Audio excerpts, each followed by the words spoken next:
What's happening, everybody? I am Pete Pardo from Sea of Tranquility. Welcome to pick number 6, also day number 6 of my 31 favorite album blind buys of all time, right? This is the theme we're doing all month long here in October.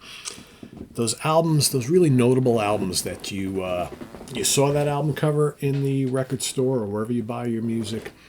You loved the cover, you were intrigued by the cover. Maybe you heard of the band but had no idea what kind of music they played.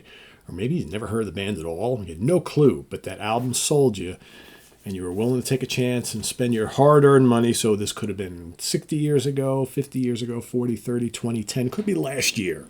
Could be last week, right? But you had no idea what the band sounded like.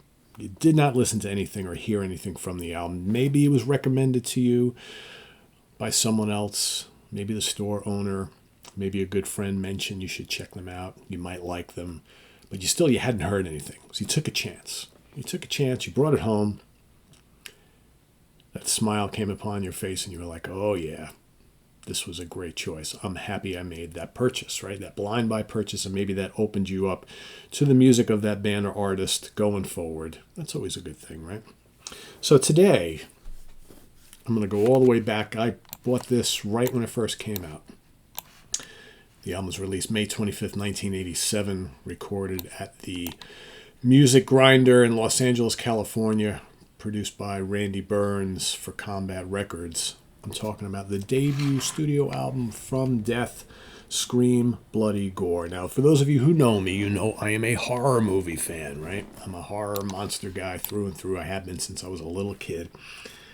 I remember walking into Steve Keeler's then fairly newish rock fantasy store, and I always trusted Steve and his opinions, and I would always be like, Steve, what's new? What's good? What should I be looking at?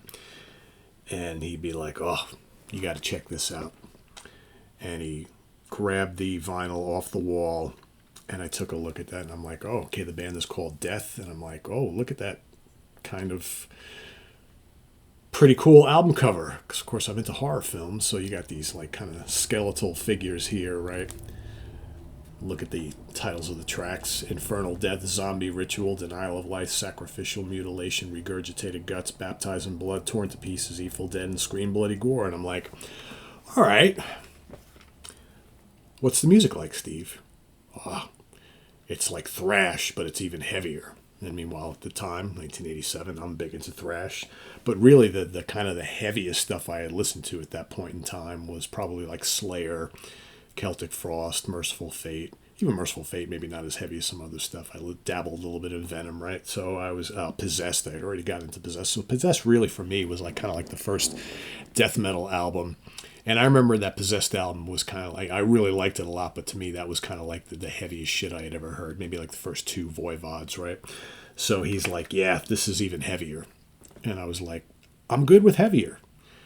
So I was willing to take a chance. So I bought this, probably bought a couple other things, because 1987, I was still going to college in SUNY New Paltz, so if I was making the 40-minute drive from New Paltz to Middletown, I wanted to make sure I brought a couple things home. So I brought this home, and I don't remember what else I bought at the time. And I remember bringing it back to my apartment in New Paltz, my off-campus apartment, and putting this on and hearing the opening track, Infernal Death, and I was like, oh, righty then. This is fairly, and I don't even know if I used the word extreme. I think back then we were just using the word heavy. And again, no one was really calling this death metal at the time. Maybe they were. Maybe it was just kind of starting.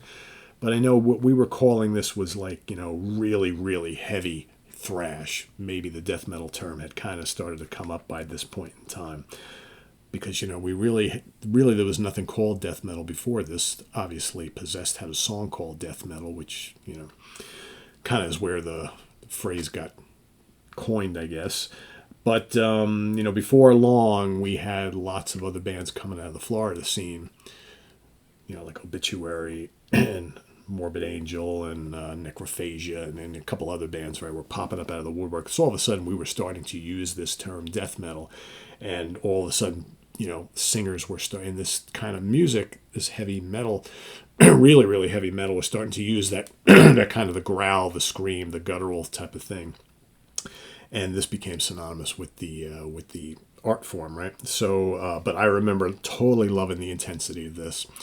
The riffs are amazing on here. It's all fast and furious and just like, so pulverizing and brutal. And really, for the first time, I then started to reach out into other bands of this kind who were doing similar type music, right? And I remember going to see Death play live. I believe they played with DRI down in the city. I think it was at L'Amour's maybe, or somewhere. It was Roseland, or not in the Roseland. It was probably L'Amour's. I don't think it was Sundance. I think it was L'Amour's, actually. I went to see them, and I remember it just being absolutely nuts. People were like stage diving all over the place, and I was like, holy shit, this is fucking crazy, right? But yeah, so I remember being totally into this. I went and got their next album, Leprosy, which I also like quite a bit. And by the time of the early '90s, I started moving away from metal, and I moved totally into like prog rock and jazz for a number of years throughout the '90s. I didn't get back into extreme metal till probably like the onset of the 2000s. So I had a lot of catching up to do, because right when I started moving away from metal for a number of years, the underground extreme scene was just exploding. So I missed out on a lot of that initial stuff that these bands that I wound up getting into later. So.